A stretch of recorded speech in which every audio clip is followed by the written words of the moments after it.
Did you show this work, this series before in other forms, or this is the first time? Yeah, only once I showed it in the exhibition together with Johanna, but it was in a different kind of version, let's say. I showed only small prints.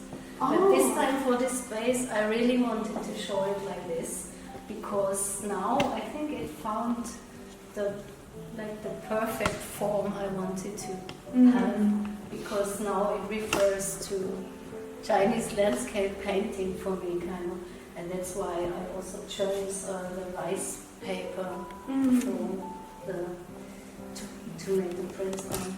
But yeah, and then I noticed that you actually place every person in the right, or kind of the right middle of each image. Is that you on purposely did this, or that this kind of arrangement can deliver some of the message of the image?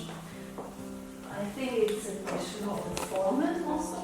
There's not much space to the left or to the right, so they have to be kind of in the center.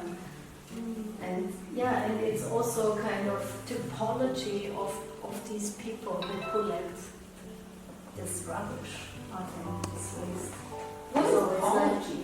Typology, like to find different people, different characters put side by side. And why you decided to cut this Nike logo? I didn't want to show it. Like I don't want to make an advertisement for Nike. But for me, it's okay that you see there is something, and there was an advertisement, or it was used as advertisement. That's okay. And I noticed it's a kind of hint also that it's a billboard used for advertising. Yeah.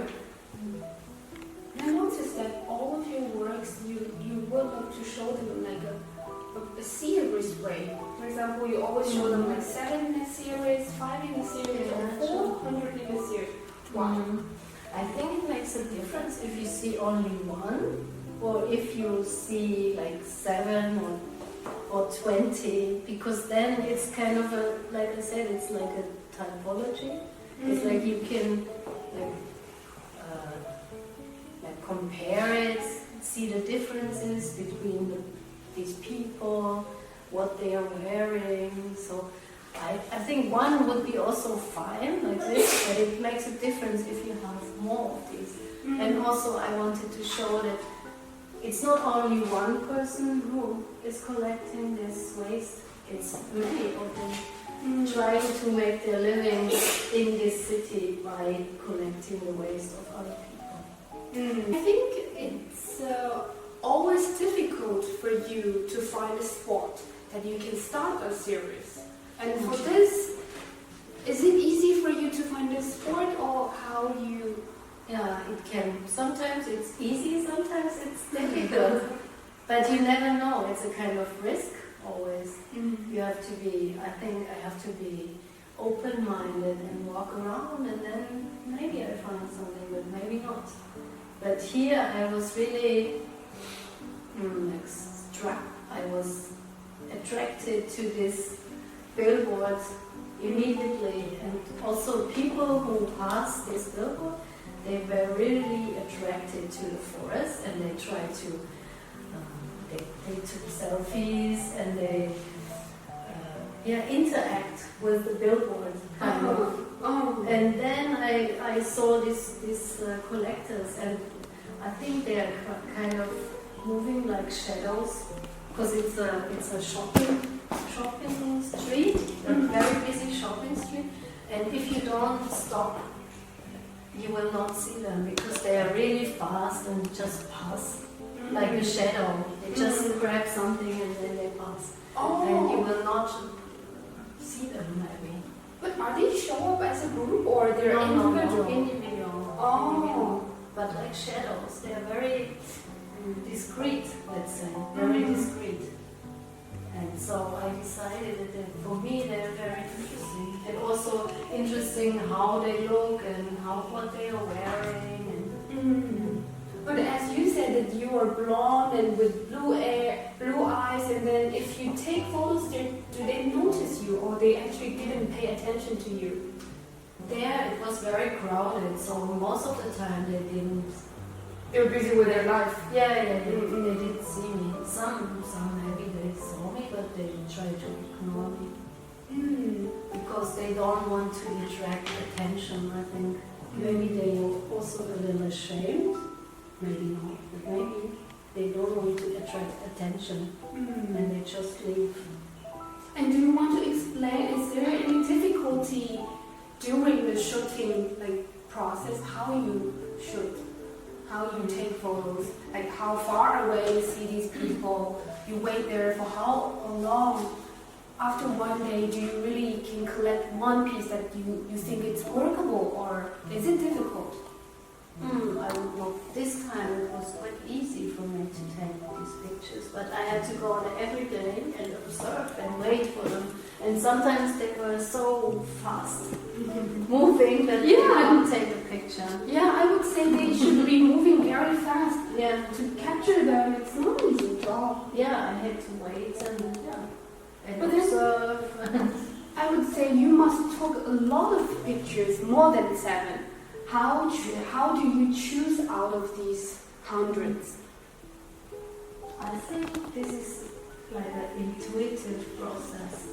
I know always which is a good picture for me. I mean, someone else maybe would choose something different. But for me, I always know when I took the good picture. Oh. But it's difficult to explain. It's intuitive. And also it depends from the person I photograph. I mean, I really like that he's carrying this big bag and he looks like coming from another time with this. And also him, for me at least, they don't look like living in contemporary time. Only if you look close then you see, okay, the shoes are quite modern, this bag. Yeah. It's the details also. I decide why I like the picture or not. And I found that usually they couldn't have this backpack in a proper way. They always like this, or their shape is like disordered, and maybe it's too heavy. Things they carry every day, and it's hot. If you carry a backpack, it's very hot here. That's why they don't see. He was sweating a lot. It's quite a heavy work what he's doing. He's walking all day long and finding his ways, and the bag gets more and more heavy.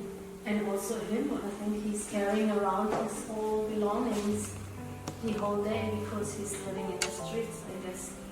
Oh, yeah. You're right. But still, I think for them it's very important to wear proper clothes, as proper as they can. So because they're in Shanghai. Yeah, they don't want to attract attention also. They want to have a good appearance. Yeah, this is something I never thought about. Also this guy, if you look at him first you think he's just a tourist, but then if you look closer then you see that this jacket is quite dirty. Then you try to understand what kind of person is he, what is he doing, why is he wearing this coat. It was really warm that day, very warm. Oh, maybe he found this and he's going, and the screen is changing all the time actually. Yeah. Oh. And also sometimes they switch the camera, so yes, I want to show that sometimes the person which is sharing my space is in a small picture, and sometimes he is in the big picture. And so you have different, like the places get mixed, or you have this. You can see different places and even here you can see what he took the before. Yeah, here you can see what she saw the whole day. She was visiting Shanghai, and now she wants to send pictures to her boyfriend, I guess, about her day, what she did, like a diary.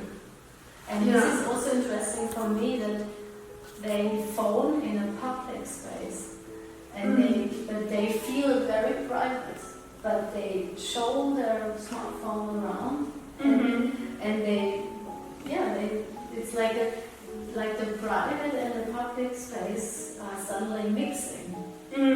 And most of the people, I think, they don't care if it's, for them it's not a big deal that it's not they expose their privacy to the public. Yeah. But can you read from them at that moment what is more important for them? They want to just share that I'm in Shanghai. I think it's an emotional moment and they want to share it. And then they call someone who is dear to them. That's why also the title. This is the most important. Yeah. And I also like that I can show these emotions also. Well, I noticed that in between you also take photos of what is the barn, the environment also they are showing in between. But why don't you think about to put some sound? For example, to put some sound like at the barn, or why don't you decide to make a video and you have to make photos? What's the difference? I think for me it's important to have a reduction. I don't want to just document what's happening there, because I want to focus on something. So I think for me I don't need the sound. And also I don't want to show the surrounding of the barn, because I think it's already there sometimes in the phone you see the barns, or I just show some lights, light effects. And for me it's kind of also like for the imagination. You can imagine like the transmission of the talk. Oh. You know, actually these lines reminds me of most of the time it's like their phone's charger. You know, it's always like this. All these lines like their phone's charger. Yeah, it's a monitor showing a monitor showing a monitor. Yeah, that's true. And I think on the opening day, Jana brings a question. She was saying, okay, the photography has established over 180 years, and what should the photographers to shoot or taking photos, what should they do today? Yeah, it's a good question. Of course you can find interesting topics still, and maybe they don't look so much different than 150 years ago. Or maybe you are interested in essential questions, so the photos don't need to necessarily look totally different. They can be contemporary, or let's say the question can be contemporary also from like 100 years ago. The photos can still be interesting for us. But for me, in this work, I really wanted to find a new way to take a portrait, because I found it very, let's say, confusing also that everyone is taking pictures from everything. So I really questioned my role as a photographer, and I really wanted to find another way to take a picture, which is different to the pictures other people take. So, and I think here I found a way, and also to include what's important for them, but still make my own picture. And after this series you did in Shanghai, when you go back to Germany, is that something refresh you, or you actually changed a lot about how you create your own work? I think I felt very, very inspired in Shanghai, yes, and it kind of refreshed me, and also, but after that, I really try to find, or let's say, go further from this, and this is quite difficult at the moment. I still struggle to find how I can go on with this kind of work. And because I thought I want to follow how people interact and how the technology is influencing us, and also the difficult English. I wanted to collect the stories of the people, why they do video call in China, and you want to collect all these. And I want to look more into how they use technology and how technology is affecting us, but also how the role of the face, because I'm interested in portraits, and I also want to find out how the role of the face will change with all these things, with all this technology, and with the surveillance of the public space, and now you can pay by your face, and all these kind of things I want to integrate in my work, but I did not find the key now, like a visual key, how to deal with these things I'm interested in at the moment. And I think in this exhibition, when you talk about face, that room is what you name it facing.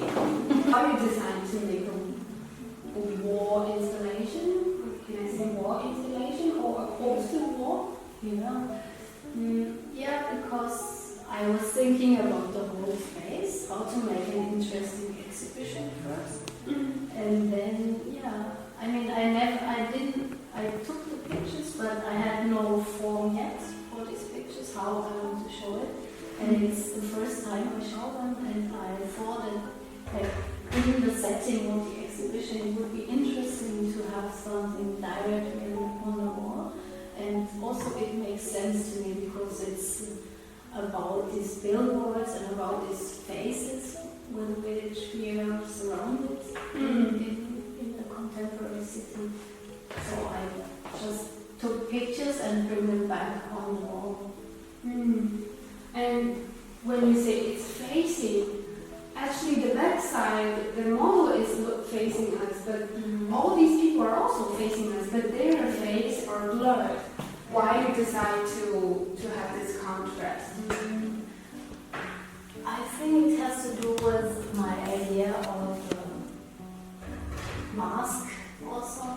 It's kind of because this face for me is very manufactured. Like it's a billboard, it's manufactured, and the other faces they face me, but they are moving towards me, so they are a little blurred, and they are not like a mask, not still. They're real face. Yeah, they are still, because I took the picture, of course. It's like a cut in the time, but you see that they are moving. They are still moving. So this is different from me. It's like a mask and the face or something also. Okay. And also, I called it facing because, these billboards, we are faced with this kind of billboards everywhere.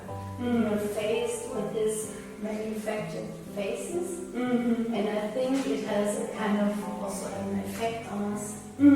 Like, I think it has to do also with the title of the exhibition. I just want to ask why you named What We See Looked Back at Us. Yeah, also, I think it works for all the places I showed you, but especially here, it's about, you can think that it's about what kind of effect does these faces have on us, these manufactured faces we are confronted with.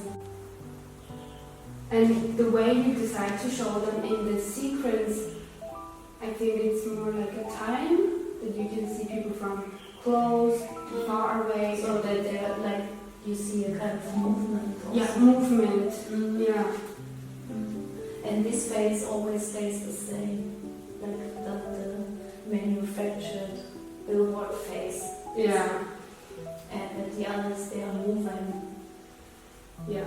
So also this series was selected out of maybe hundreds of just pictures. And then you actually arrange them from here. It's like more abstract face to more and more clear. And here it's like less information to more and more information. Yeah. And you decide to make it in this corner, not in the ceiling, but just in the corner. Yeah, it's a decision for the space. I think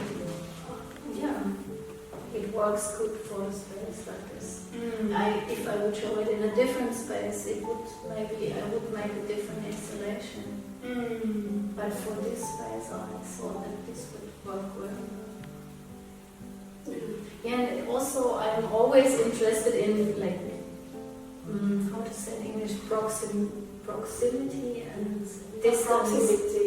Like close and distance. And this, here it's very close. And here's more distance. And here's more visibility or less. Less visibility. Less. Yeah, it's more abstract, but you can see, still you see a face. Yeah. That is what I'm interested in often too. That is quite abstract, but you want to see a face always. Oh, okay. It's very vague, but still you can recognize it's a face. Yeah. Because we are kind of trained to read faces. And also it's very interesting, like these kind of images, you kind of, if you just look at it, you don't know, is it a real person or not real, or if you don't have these kind of things as background, you just look at them, you don't know, maybe there's a third person somewhere or something. It comes alive somehow. Yeah. And only when you see this face, like again and again and again, then you are sure, okay, this is something fake, or this is from a poster or something. Yeah, and it's again also about this representation and the blurring of the levels of representation. Here you don't see that it's a billboard, but then if you watch closer, then you can recognize. Yeah, I think it's very interesting. Actually, I like this show very much. Very much. It's for me.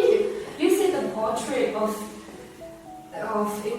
individuals or Shanghai, but then I think it's more for me. It's a constant changing portrait of the whole Shanghai. You're actually revealing the city to me. I'm Chinese. I live in here all the time, but I didn't really, pay attention to these things. Pay attention to the screen, the font. I didn't really. But you showed me a new Shanghai, and it's constantly changing. The portrait of Shanghai is constantly changing. And this is how I understand it.